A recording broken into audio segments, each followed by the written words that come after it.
we'd land our first job and stop being newbies on Upwork? Well, primarily we have this menu below that offers you jobs you might like in addition to the most recent ones. Well, here you basically access it from up here. If it doesn't appear, if this menu doesn't show up, you go up here and click Find Work and you should automatically get this menu. Here you'd basically see all the jobs that perhaps you'd be most interested in, and within these pamphlets, as you can see, there are various. You would see the estimated time for each project, how much they pay, what the project itself is, what needs, well, what's required for this project, the stars that the proposer of the project has, which is important to know that indeed, well, it's a real person, not a scam, and how many bids this project has received along with the location. You can also do this by clicking here. You can see everything I just mentioned. Less than 30 hours each week, less than a month, willing to pay more for experts, hourly rate, plus the project type, which is unique, and required skills and experience. Additionally, we have some interesting options here in the menu. We can dislike a job and specify why, whether it's just not interesting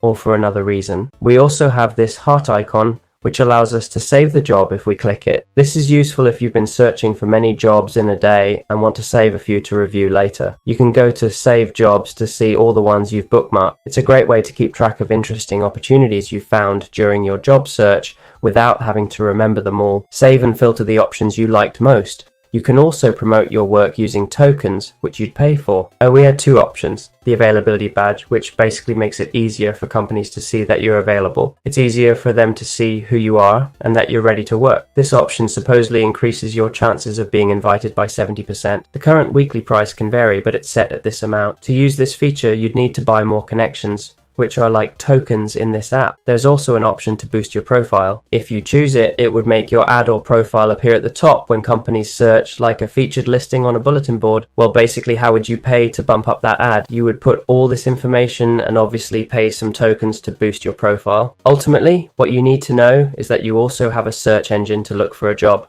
It means you're not only relying on the board where you can filter through jobs, talents, or projects. Basically, you would enter the keywords you're looking for, and here you'd get all the options, and within you can also filter by, well, exactly what you're looking for, what you intend to charge, how you want to charge, be it a fixed price or by the hour, the level of experience required for that job, the number of proposals it has received, the client's information, the client's history, even the location if you want to go somewhere specific, whether to set it in the United States for X or Y reason. And in this way, you can filter in a more organized manner. And well, it's about time you start looking for your first job.